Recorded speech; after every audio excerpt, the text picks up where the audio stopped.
Welcome everybody to the SRAM AXS ecosystem presentation. I will be your presenter. My name's Doug Dalton, or Double D. You go ahead and take a look around and see how many folks we've got out there today. It always takes a few minutes for everybody to jump in.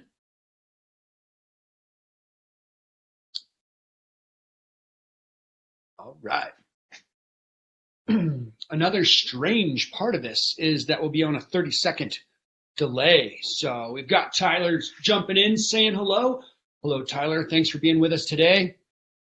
Got another people tab up here. So great attendance today, guys. I think we're going to break 100, but again, we are jumping into 130. Awesome. So let's see what else we've got here on controls, and I'll get everything up. So my name again, like I said, Double D, Doug Dalton, and today I would like to take you through our AXS ecosystem. And so as you can see on the wall at SRAM, we make a ton of product, but a major part of our goal and ambition is to be the leader in connected components. So what does that mean? What is a connected component? Does that mean it's wireless? Does that mean it has its own internet signal? Does that mean it broadcasts in ANT+ or Bluetooth? A connected componentry system is really having a system that you can control, right, through an app, having it talk to something, being able to monitor it, what's happening, what has happened, using ANT+, right? Or being able to personalize it. Knowing that components are connected and you being able to say, okay, I want this shifter to do one thing, this guy to do another. I've had some great examples of that with some of our para athletes. Folks putting all the controls on one side because somebody's missing an arm. So, extreme out of the box example, but again, your ability to do those things is what really sets the AXS ecosystem apart. So today I have a bit of a donor frame here that we're going to go ahead and work through our AXS ecosystem, and we're going to do it with the help of this guy.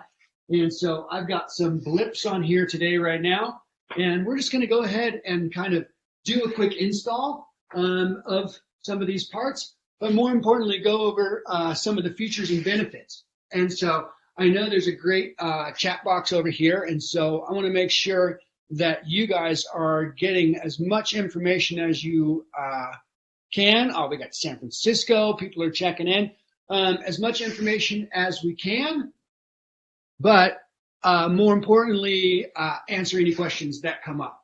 So let's jump on over and take a look at some of the individual components, and let's start with the crank and the bottom bracket. Really the power center of the bike. And when I say power center, not just a play on words for our integrated Quarq power meter, but really where that power is generated, right? As a cyclist, where we're getting that power. So let's start out with the crank and the bottom bracket. So jumping over here, we now offer our crank in a few configurations, but a majority of them are going to be in our Dub platform. And so Dub stands for Durable Universal Bottom Bracket. And really, it does those three things. The durability comes from special engineering in our bottom bracket. The universality, is that a word? Really comes from our ability to put this into any bottom bracket configuration. And then coming through at the lightest possible weight as well as stiffness, using that alloy spindle. So let's talk about that bottom bracket for a second. The Dub bottom bracket, again, durable universal bottom bracket, comes in a bunch of different configurations. And the one you see here is our BSA, or British Standard. So kind of the industry norm for years and years and years. We also have a variety of press fits, whether it be BB30, press fit 30, or our BB86. Now, one thing you'll notice here, steel cups, right? It's a very thin-walled cup, so we need a little extra support, or alloy cups, right? Moving that guy out of the frame and into a nice alloy cup where it belongs. But that's not where the innovation stops, ladies and gentlemen. Probably the most innovative part is this bearing shield system. And so we have what we call inside spacers, right, on here. So if we were dealing with a different bottom bracket configuration, we've got a very easy to find chart on the site that tells you how many spacers, but more importantly, the external spacers. And so when you are taking up space, those guys just click in, make it for a really easy installation. So durable, universal bottom bracket. So let's jump over here and install this guy. And so you might notice there's torque values that are laser etched into all of our, all of our parts. And so this guy, along with our crank arm, probably the highest torque on the bike at 50 Newton meters. Did I look at that correctly and I have the right one in my right hand? No, I didn't. All right, that would explain a lot. So let's get that guy going. So let's talk about Doug tools really quick. There's a few different ones out there, and we've had some out for quite a long time. Today, I'll be using my favorite one. And the reason I like this guy is because it's pretty easy to attach my torque wrench. And so this one comes from our friends at Abbey. But again, at a torque of 50 Newton meters, I'm going to want to have that guy.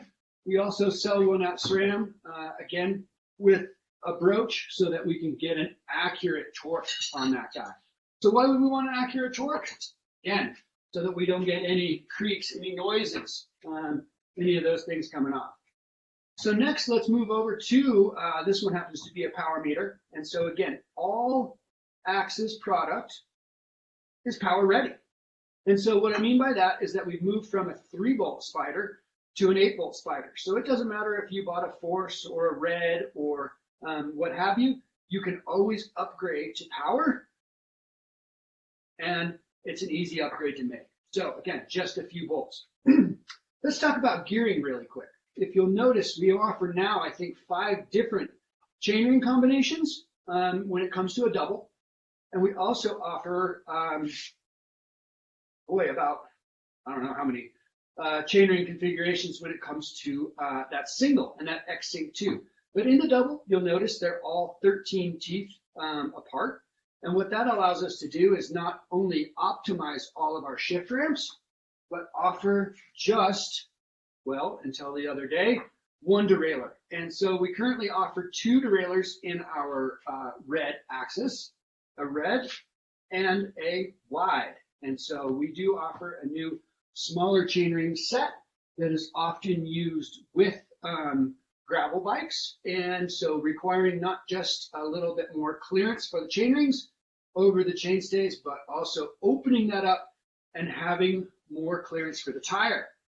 Speaking of more clearance for the tire, one of the innovations in the new red is we moved that battery outboard. And so again, over the old red 22, we now have more room for that tire by moving that battery. More on the derailleur later. So chainrings, very important that we had best-in-class front shifting.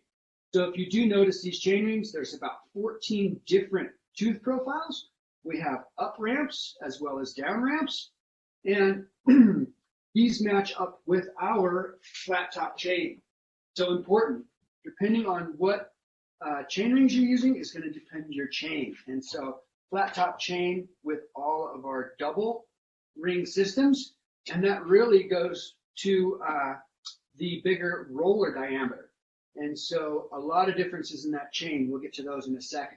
So let's throw these guys on. And again, I'm not monitoring the,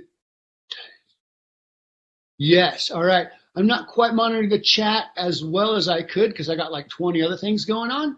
But I do want to let everybody know that we have a lounge, and we're all going to be there right after this. And so this one's kind of a pretty strict 30 minutes. And so I got to get through this. But after, I want everyone to cruise over to the lounge because I've got some esteemed colleagues that are going to help me out answering some questions. So like Marshall, I'm getting ready to crank these guys on to 58 Newton meters. And the grease that's in here actually forms like a seal and makes these really hard to get off. And we'll talk about that when we get back over to the lounge. So don't dismay. I'm not ignoring you, but I only get this 30 minutes and then somebody else gets this spot. So we'll answer more of those questions in the lounge. Or if one of my colleagues wants to answer them now, that's great too. All right, so I probably won't torque this guy either, just out of a semblance of time, but we'll get that guy on there. And again, at 58 Newton meters, this one is, right, it's going to be pretty darn tight. So next thing we're going to talk about is the front derailleur. So we're going to put that guy on next, and a few different ways to do it. Oh, did I not show you? Ha! Forgot to switch cameras. Sorry about that. Next thing we're going to do is talk about front derailleur. And so the AXS front derailleur, as you'll notice, comes with these cool little covers. And what those covers do, two things. They save your battery life because each of our components is equipped with a gyro. And so anytime they're moved, it's going to wake them up. And so really important when you're traveling, these things work great. Or if you're washing your bike, this will maintain that IXP 69 rating. And so the 6 is the maximum dust intrusion resistance, and 9 in that IP or International Protocol would be waterproof. So not only waterproof at 1 meter for an hour, but also resistant to a high temperature spray. So really treated to the same protocol as, say, food handling equipment. So very high tech. Now this guy comes with a few accessories. Wait, there's accessories for a front derailleur? Well, absolutely. And those come in the form of these 3 little wedges. These wedges are attached with our 1.5 mil Allen screw.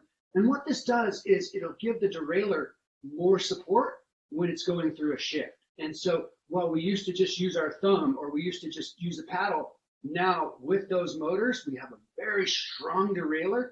And so it can actually deform the area where that guy mounts. And so you'll get better action with installing whichever wedge works best. So we probably won't go through that again today, but let's talk about the install. Front derailleurs have often been the hardest thing on the bike, right, to install. And so we've done our best to make it easy. And so not only do we have sight lines, right, and so this guy would line up with the tallest tooth on our big ring, and then we would set the angle by lining up these 2 sight lines. But that's not enough. Now, being that SRAM's awesome at making little red widgets, we've come up with the front derailleur alignment tool. And so I will grab my 4mm Allen. Another thing about the simplicity of our system is that with a 4, a 5, and a 2.5, you can adjust the entire road system, as well as mountain, T25, and a 3 mil. So I'm getting this out, the bolt ready. I'm going to swap over here, and I'm going to show you guys just how easy this is. And so we've got our derailleur. We're going to place our plastic guide on our system. We're going to roll that guy up, and we're going to install our bolt. And I'll get that bolt just about snug.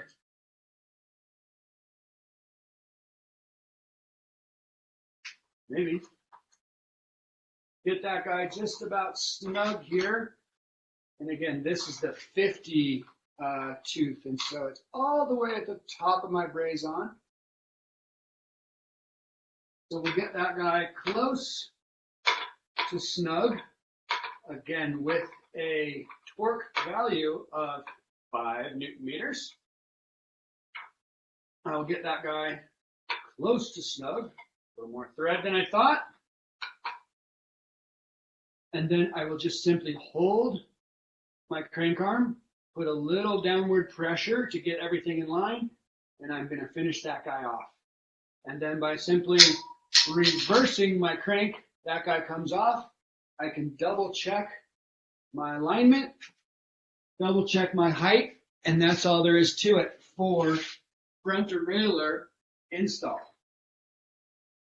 The next piece I'd like to show you, we're going to go over to camera 2 because camera 1's a little wild. The next piece I'd like to show you is the rear derailleur. So again, the brains of the operation, and this is where we would start any of our pairing sessions. So the only time you would pair anything other than a rear derailleur first is if you only owned a seat post. And so today, I'm going to integrate a seat post into our pairing session. So this should be pretty fun. And I will bring down the controls as well. I did already install the front derailleur, so I can't show you that guy as easily, but it's about the same process as this. So what we're going to do again is open that pairing session. And to do that, I'm going to press and hold the AXS button. And in about 8 seconds, I should get a slow, steady flash. And so, pairing session open. I will then go to all my other components. And you might say, why would he pair a seat post to a road system? And again, it's just for an example, or say you were in a cyclocross race or, other things. But again,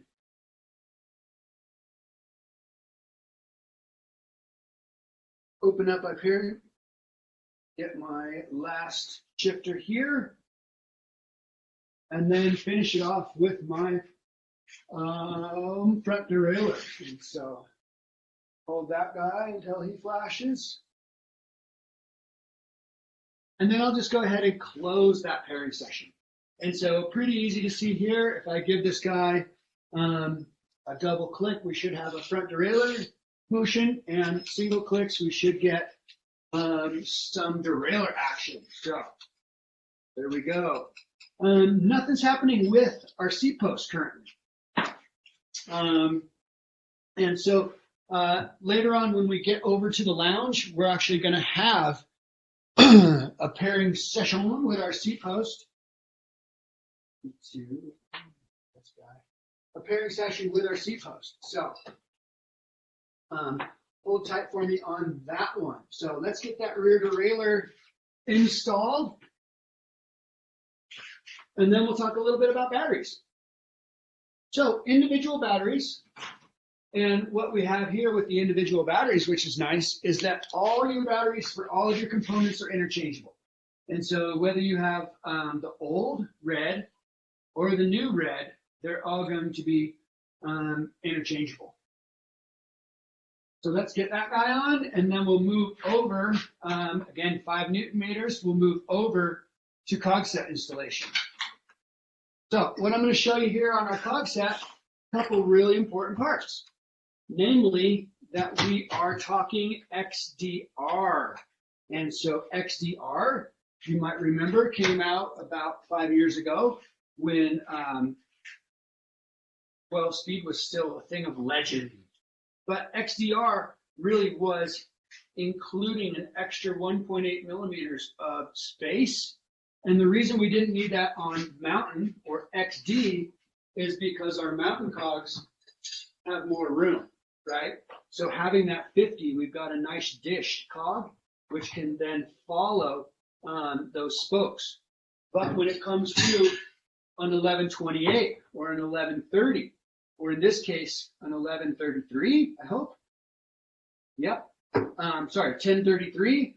And now the introduction of red 1036 yesterday and force 1036 a few days ago. So again, XD interface. So we've got the splines that interface right onto that guy. We will then grab our XDR interface and with a little grease, we will then install that XD driver or that XD cog set onto our driver body. So pretty simple.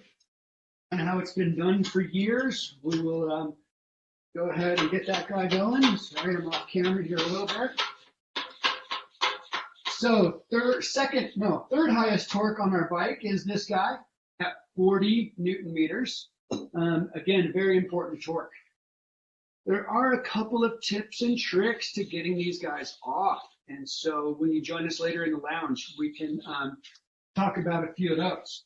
So let's get that guy on, and then let's start talking about derailleur adjustment.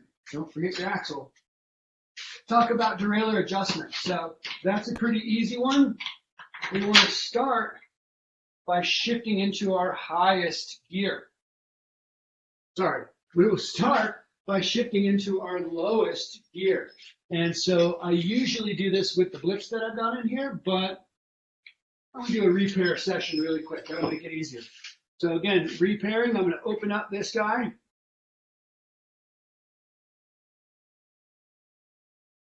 There we go. I will hit my front derailleur. And then I'm going to pair my blips. So now I will have a little bit easier time showing you guys. I don't have to hold that stuff. So again, that's my down blip. And hopefully my upper one is my up blip. So I'm going to shift all the way into my tallest gear. I will grab my 2.5 and I will then adjust my limit screw so that my pulley wheel is exactly in line with my upper cob, with my low gear. And so now that we've adjusted them, we've set his space, that smart derailleur now knows where he lives in time and in space. So now I will just drop him all the way to the 10. Wait, it won't go to the 10. I got a red flash. That must mean we're in our small chain ring. And so now it won't actually let you use all 24 gears. This is a 23 speed system. So now shifted into our big ring and boom, I get that last shift. So now I'll go over here and take a visual. Yes, it is in line.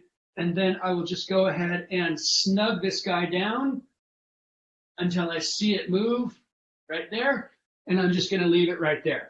So that's really all the adjustment as far as limit screws go. We can do that completely before our chain installation. So speaking of chains, I think probably one of the most beautiful parts of the entire red axis system is this red flat top chain. So obviously, to make a system have more gears, we're going to have to make a thinner chain. A thinner chain is going to be more susceptible, right, to elongation. And so we wanted to make sure that we use our hard chrome finish. So we're getting the hardest Rockwell or surface finish. And then we added some material. So it's not your traditional dog bone style. We added that material to the top of the chain to get the elongation numbers that we needed. So 2 reasons there. Yes, it looks great, but more importantly, we can get more material that we need for resistance to elongation. And then also in a flat top chain versus a 1x chain, you're going to have more horizontal play. And so that horizontal movement is what's going to allow that front derailleur to move. Last thing I'll talk about here is power lock. And so we make 2 different kinds. We make a power link and we make a power lock. So on our 8, on our 9, on those systems, we use the power lock. Go ahead, power link, go ahead, use it a few times. What we've found with, again, faster shifts, more precise chains, we've now gone to a power lock. And so that guy will actually clearance some material once we put it on. And so really only supposed to be used 1 time. Next, we'll talk about chain sizing. Again, as we have our OE partners making bikes as fast as they can, if you run into shifting problems and you're just like, I can't figure this out, let's start right with things like chain sizing. And so chain sizing is an important piece because we don't have extra room, right? And so to do this, we're going to circumvent, our rear derailleur, and we're going to wrap it around our biggest cog and our biggest ring in the front. And so with mountain, we've got a couple of different chain sizing requirements because mountain bikes generally come in two variations, hardtail and full suspension. But when it comes to road, we generally only have hardtails. And so we're going to want to go in our big, and then add 2 links. So 2 outer and 2 inner. So on this chain, I would probably make a little compromise at about 1.5. And we're going to go ahead and drop that power lock on after I pick it up from the floor. So again, making sure that our flat top is going the right direction. Right in there. And that we go under that little fin, very important, right? We've all seen that. I don't know, it was shifting good until I cleaned it. Oh, you put your chain back on and you didn't go through that little fin. I got it. So that guy over our other guy. And then we're going to get that power lock on.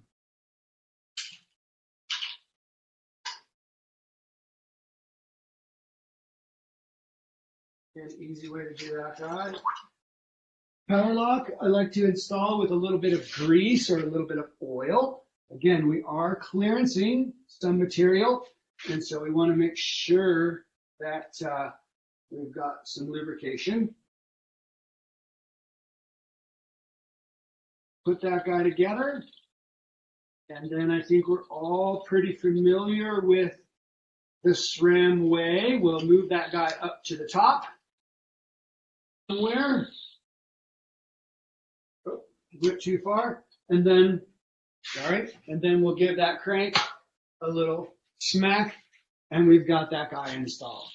So that's pretty much all there is to it, to install a SRAM AXS system. And really the next thing to do would be to get into the app, take a look at what we've got, and then really personalize our bike. So we only have about 3 more minutes here. So maybe I'll read through some of our questions here, but then I would love to have those guys come over to the lounge, meet up with myself, a few of my colleagues, and we can answer the rest of these questions. So let me take a look and see what we've got, see if I can't answer a few of these guys. Yeah, sorry, Alex. Give us a chance to remove some crankset bolts without breaking our 8mm. All right, we're gonna get Micah on that one. Awesome. Hey, we don't have too many questions. Sorry, Carl. Try to speak up. But I want to thank you guys for number 1, attending CABDA. And so big shout out to Jim and everybody at CABDA that has worked so hard to keep this show relevant, keep this show fun. I'd like to throw a big shout out to all of the folks at our IBDs that support SRAM, but mostly I want to thank the 3,600 colleagues that I have that make all of these bike parts possible. So I don't know if you guys know it, but we operate in 9 different countries out of 20 different locations. And the whole thing is orchestrated pretty darn amazingly to get that product to you guys that has a quality that you are expecting, durability that our customers hope, but also that draw, right? That lust that we all share for bikes and for those parts that are coming out. So yeah, I'll end this thing on time, but this is not the end. This is just the beginning. We'll head over to the lounge. We've got a lot of things to talk about. I want to get you guys into the app. I want to show you how to control this thing, how to personalize it for your riders, and then really talk about maybe even some of the AXS app that goes to our AXS web, right? Incorporates your Garmin or your Wahoo data into usable telemetry. So it's 1:59. Thank you guys again for attending CABDA. Thank you guys again for supporting SRAM. And like I said, on behalf of 3,600 employees in 9 countries and 20 locations, thank you for supporting SRAM. Be well and create a great day. Thank you. And I have to wait 30 seconds before I stop broadcast, huh, Tyler? See, I paid attention to you. Thank you, buddy. So thanks again, Tyler, for setting all this up. We also have an awesome set of folks in our World Bicycle Relief booth. Go out and check those folks out. And then we'll be back at 3 o'clock to take a little deeper dive into, I think it's suspension. Maybe it's brakes today. I can't remember. And then at 3:30, join me with my friend Mitch Ropolato here from Utah, his friend and our friend Kira Lynn from Arizona will be live at 3:30. So grab a cold one, think of some fun questions, and we will interview some of our athletes. So again, be well, create a great day.